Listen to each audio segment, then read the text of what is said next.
Very good morning to everyone. So it is a time of science period now. Firstly, tell me everyone, daily I ask one question in the class, that did you mark your attendance? Although when I asked, everyone said मैं marked. But it is not like that.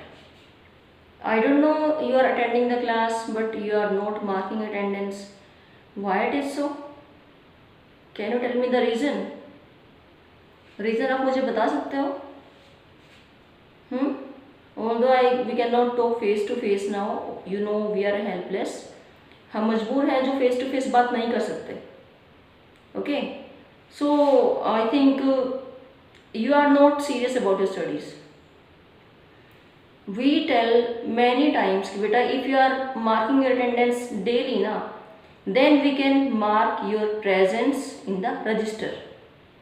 अगर आप अपनी attendance daily लगाते हो तभी हम आपकी presence को मार्क करेंगे रजिस्टर में भी. क्लियर? ओके. अगर किसी के में गूगल फॉर्म ओपन नहीं होता है, you can tell to us कि ma'am this is the problem with me, please tell me the solution of this problem. Okay, you can ask to us कि ma'am इसका सॉल्यूशन क्या होगा. And we tell this point also कि बेटा if anyone is attending class in the evening, tell this point to us. But ये भी point कोई बताने को रेडी नहीं है. आप लोग वैसे तो बहुत सारे क्वेश्चन पूछ लेते हो. We said many times in the class कि ये वर्क फेयर में करना है. Then what we are in the comment, what we are getting in the comment section कि मैम कौन से क्वेश्चन करने हैं, मैम किस में करना है, मैम कहाँ पे करें. These are the questions to ask. We said कि this is to be done in the fair notebook. Fair में करना है मीन्स फेयर में करना है. Yes. अब I will not give work to do in rough notebook ना. I will give for doing in the fair only. Okay. So please बेटा behave properly. Okay. जो इंस्ट्रक्शन दी जाती हैं प्लीज उनको फॉलो कीजिए आप लोग. Clear? Okay. Now Mother's Day is coming. Mother's Day activity क्या थी? Mother's favourite food. Mother's favourite food की एक्टिविटी है. उसमें क्या करना है? You all have to prepare the food which is favourite of your mother. Okay. आपको वो फूड रेडी करना है जो आपकी मदर का फेवरेट है. ओके. और आप अपने हाथों से खिलाएंगे. We want that pic. Clear? You are eating, you are giving food to your mother. आप खिला रहे हैं मम्मी को और कोई भी पिक क्लिक कर देगा and you will send to class incharge. Diamond के मेरे पास, रूबी के सोनिया मैम के पास, pearl to Jyoti ma'am, sapphire to Manju More ma'am, opal to Esha Bajaj ma'am and coral to Deepak sir. Clear? Although you know your incharges but पता नहीं आप लोग फोटो कहाँ कहाँ भेजेंगे फिर. Okay. Please send to incharges only और photos should be clear and nice. Clear? क्योंकि जो फोटोज हमें अच्छी लगेंगी we will forward that only. अगर फोटोज ब्लर्ड हैं यू कैन सी फर्स्ट. आप फोटो क्लिक करके पहले उसको देखें कि फोटो क्लियर है या नहीं है. Okay. You can see that first. And I notice one more thing today. When I was checking attendance of my section, then what I have checked, जो स्टूडेंट मेरे सेक्शन में है नहीं ना, they have been diamond. I can tell name also. I can tell name also here, but I will not tell. So please, जो जिस section में है वही सेक्शन मेंशन करें. If you are in diamond, mention diamond. If you are in ruby, mention ruby. Pearl, sapphire, opal, coral. आप जिस भी section में हैं please mention your own section. Clear? Okay. So अब वर्क पे चलें. सो हम 2 चैप्टर्स कर चुके हैं, फर्स्ट एंड सेकेंड. जब फर्स्ट चैप्टर पूरा हुआ था I have send the PDF of first chapter also and tomorrow means today sorry in the last I will send the PDF of lesson 2 also. Lesson 2 की भी PDF मैं भेजूंगी जितना भी वर्क अभी तक हुआ है you can do from there. जो if anyone has left by mistake any work of any day you can check from there. आप वहां से चेक कर सकते हो और अपना पेंडिंग वर्क कंप्लीट कर सकते हो। Clear? Okay, so now the turn is there of lesson third. We are going to start lesson 3 now. ये आपका सिलेबस है प्री मेड का भी 1 2 3। These 3 lessons will come and how much marks? 40 marks. Okay, 3 lesson आपके pre mid term में आएंगे। कितने marks के होंगे? 40 मार्क्स के। Clear? So chapter name is synthetic fibres and plastics. Chapter का नेम क्या है? Synthetic fibres and plastic. Okay, synthetic, you know the meaning of synthetic is artificial man made। Synthetic का मीनिंग क्या होता है? आर्टिफिशियल और man made. Fibres, fibre you have read these 2 chapters fibre to fabric in 6th and 7th both classes. वहां पे क्या नाम था? Fibre to fabric. फाइबर से क्या बनता है? फैब्रिक। फाइबर से क्या बनता है? फैब्रिक। ओके, सो कितने टाइप्स के होते हैं फाइबर्स? सिंथेटिक और नेचुरल। सिंथेटिक जो मैन मेड है, केमिकल से बनता है, फैक्ट्रीज में बनता है। ओके, और जो नेचुरल है given to us by nature. Example क्या है? वूल है, सिल्क है, कॉटन है, जूट है। Clear? And plastics, we will study about the different types of plastics also। okay, mostly 2 types are there। okay, thermoplastic and thermosetting plastic। Plastic क्यों use नहीं करनी चाहिए वो भी हम पढ़ेंगे। डिसएडवांटेजेस क्या है? we will study everything here। clear? how it can be reused, how it can be recycled। 5R, पहले 3R होते थे, अब 5R है, वो भी हम स्टडी करेंगे। Okay, so let us continue. जो भी हम कपड़े पहनते हैं, the clothes which we wear that are made up of the fabrics. Clear? किसके बनते हैं? फैब्रिक के। हम किसके पर जो कपड़े पहनते हैं किससे बनते हैं? फैब्रिक से। और फैब्रिक किससे बनता है? फाइबर से। Okay, fibre to fabric. Is it okay? Okay, so firstly synthetic fibre कौन सा था? Rayon. Rayon was the first synthetic fibre. Clear?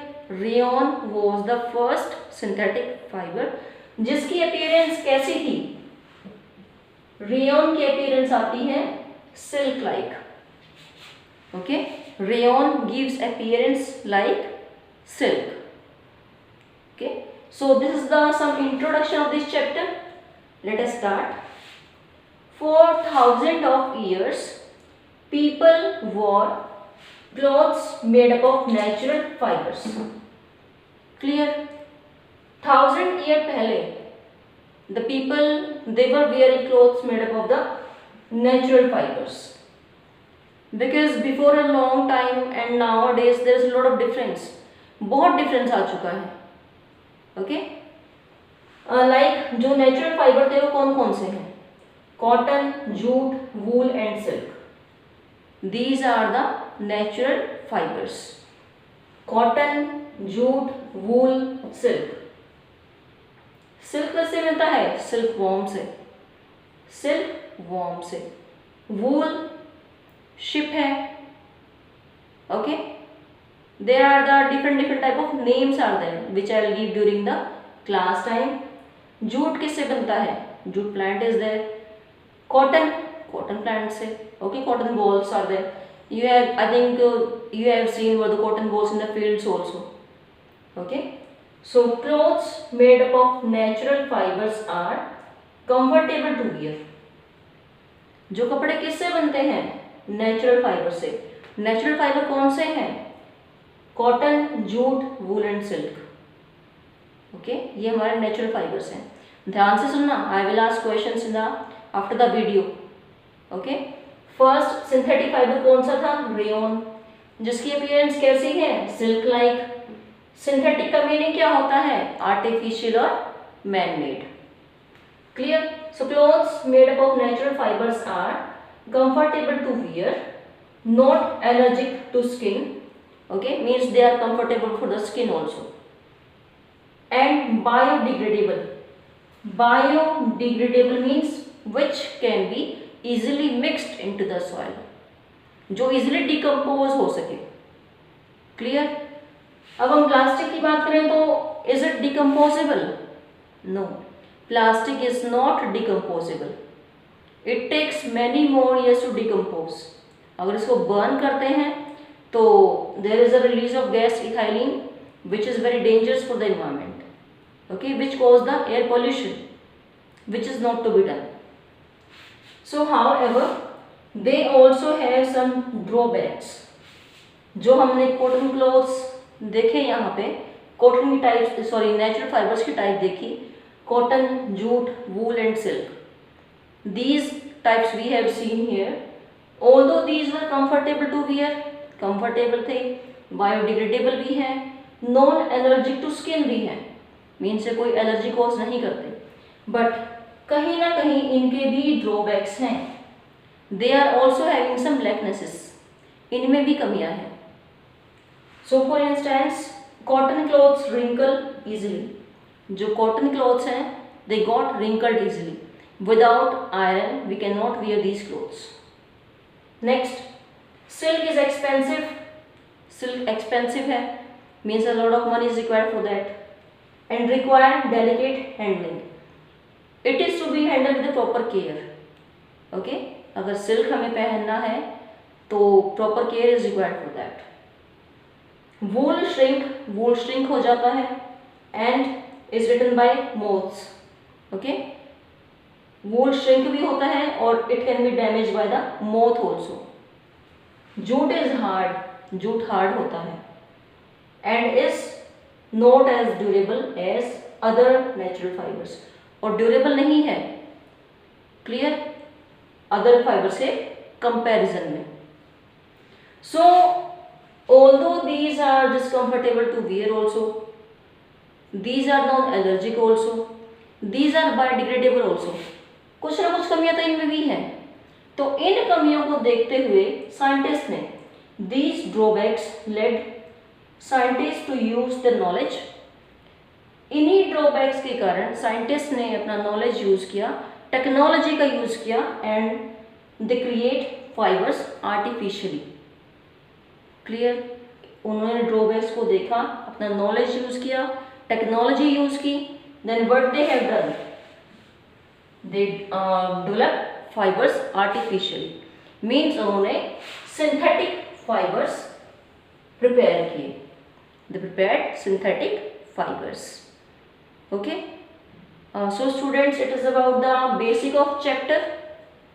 ये चैप्टर का बेसिक है, बाकी हम जब चैप्टर की रीडिंग करेंगे then the things will be clear, all things आपको more clear होंगी। Okay, so it is about the basic of chapter. If any doubt is here to anyone, you may ask in the comment section to me after the video get over. Okay, next day से हम reading start करेंगे। Clear? So be ready with your books everyone, and don't give excuse से अभी तक books नहीं ली ma'am, तो बेटा कब लेंगे आप लोग books? Please purchase quickly if anyone has not purchased till, because pre-midterm भी एग्जाम आने वाले हैं। Okay, so thank you everyone, goodbye, take care, stay home, stay safe, okay, goodbye.